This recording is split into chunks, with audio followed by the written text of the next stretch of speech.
Tales from the Whistling Pixie. Written as told by Fallon Loreseeker.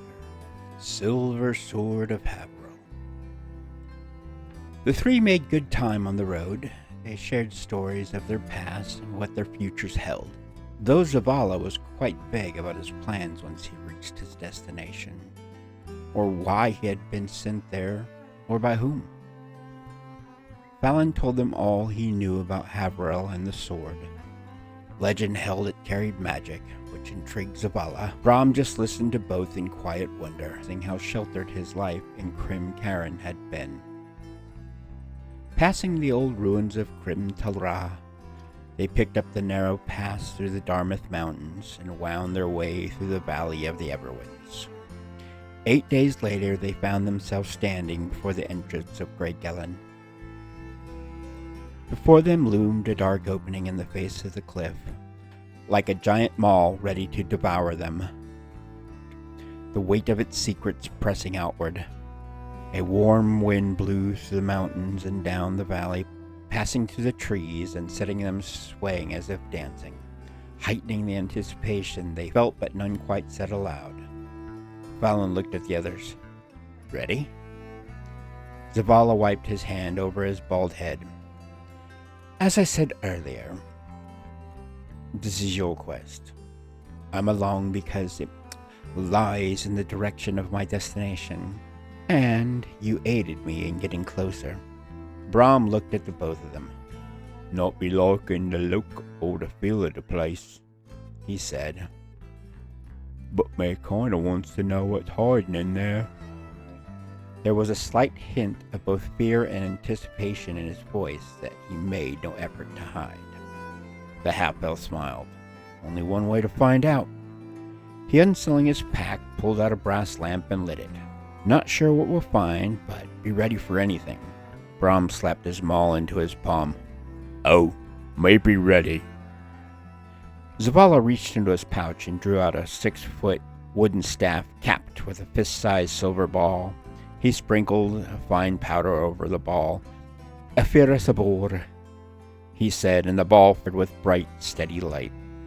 Fallon looked from the blazing staff to his slightly glowing lamp and shook his head. Well, suppose I won't be needing this. He extinguished his lamp and tucked it away. You should have told me you were going to do that. Zavala gave him a puzzled look. Why? He glanced from the bard to his staff. Your thoughts and your actions are your own, he said, and looked back to the entrance. Fallon was about to respond, but thought better of it.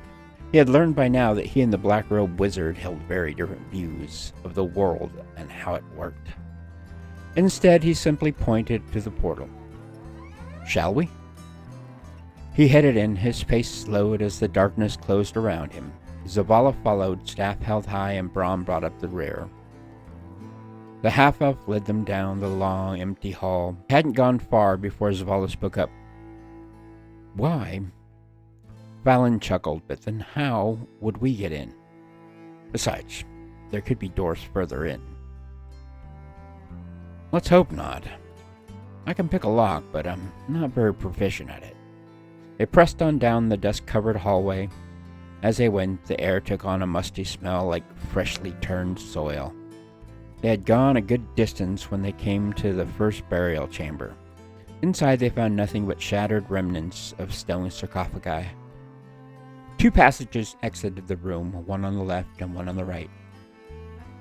Fallon moved through the rubble, studying the broken sandstone. The contents of every coffin had been rummaged through, the treasure long since taken. Brom moved to the center of the room, trying not to touch any of the rubble, nervousness written plainly across his broad face. Zavala, unfazed, moved around the chamber with his staff held high. This was done quite some time ago, but by whom is the question? And if tomb raiders have already been here, is your prize still here? Fallon looked around at all the destruction and felt the wizard's words settle uneasily in his chest. Then Zavala's light caught something on the wall. He crossed to it and brushed away the dust beneath. Symbols, ancient writing, similar to Old Deroni, the language of the northern barbarians, lay there. These may well have been the ones entombed here. And luck was with him, for Deroni was a language his parents had made him study. He looked over the symbols for a long moment. Brahm drifted over beside him. "Can you read it?" he asked, tracing a symbol with one finger. "It says, 'Enemies of the nations beware. Friends of the nation have no fear. Of those buried here, seek your shelter elsewhere.'" He looked back at them. Something like that. He shrugged. Zavala called from across the room. "It would seem there is nothing for us here. Shall we press forward, or turn back, so as not to waste time and energy on a fruitless venture?" Fallon considered it for a moment. "We've come this far. I would berate myself later if I turned back now. Better to know for certain than to not know." Brahm looked from one to the other, then around the chamber. "Well then, which way?" Fallon studied each passage and shrugged. "Let's let fate decide." He reached into his pouch and drew out a coin. "Heads, we go left. Tails, we go right." He smiled at each of them, then flipped it. They all watched the gleaming coin tumble through the air. He caught it and slapped it onto his wrist. The others leaned in as he raised his hand. "Tails. Looks like we're going right." They moved to the right passage. Symbols Fallon did not recognize were etched around the portal, intricate and deliberate.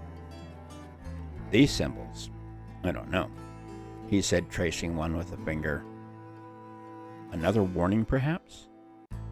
Zavala stepped closer, holding his staff near the doorway. "No. They are warding runes. What they are protecting, I cannot say, but they are powerful." Fallon stepped forward. "Well, let's hope their power was enough to protect what lies down this hall. But not powerful enough to keep us from getting it." A wide smile spread across his face. This is what he was born for. The others fell in behind him, his exuberance pulling them forward without a word. They walked closely together, from fear to stay within the light, or simply from the atmosphere of the tomb pressing in around them. They didn't know. Minutes passed, and still they walked. Finally, Fallon could see the space ahead widening.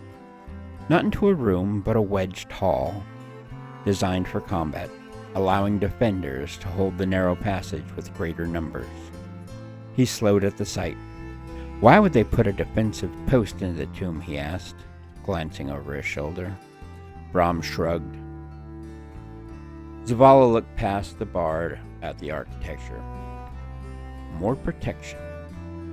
Whatever lies beyond must hold great significance." Fallon turned back and stepped carefully into the widening hall.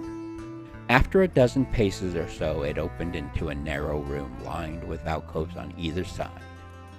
In most of them stood a skeletal form, tall, apparently human, dressed in ancient iron plate armor, each holding a great axe or a long two-handed sword, standing silent vigil in the dark. Zavala moved closer to one of the alcoves and examined the figure within. Its dry, paper-thin skin was stretched tight over skeletal cheekbones and pulled back from the mouth into a permanent grin of death. He looked back at Fallon. Guardians? Or just their final resting place? The bard shook his head. "I don't know. Perhaps both." He moved closer to one of the figures. They had been standing here for an eternity. Brahm cleared his throat. "Well, wherever they be, we shouldn't be poking at them. Let's get moving." He stepped toward the exiting passage. "Don't like being this close to the dead." The other two stepped back and followed him through. A few more minutes passed, and the hall opened ahead into a round room, large enough that Zavala's light barely reached the walls. In the center stood an altar. Fallon recognized it immediately as an old representation of Asgaroth. a powerfully built figure in armor holding a burning sphere in both hands. Zavala moved toward it, studying the stonework. Asgaroth? He asked, glancing back at the bard. Interesting. Fallon and Brahm moved closer and looked at the altar alongside the wizard. That's good, Brahm said. Only good people worship Asgaroth, like me. A wide smile crossed his face. Fallon snickered. Not entirely true, my large friend. I myself do not follow Asgaroth, and I would think myself good enough. He looked over at Brahm. Brahm gave him a confused look. You don't? Then who do you worship? Fallon let his smile soften. Worship is a strong word. I follow Nirna. Her tenets align with mine more closely. Brahm turned to Zavala. And who do you follow? He asked with complete innocence. The black-robed wizard simply smiled and turned away. Brahm watched him go, then turned to Fallon. The bard cocked his head to one side and pursed his lips, a look that said clearly, let it drop. Brahm let it drop.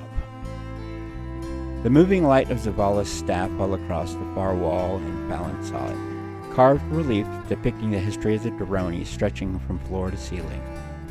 He crossed to the nearest panel and examined it, his heart lifting with every detail he found. This is what his family spent their lives searching for.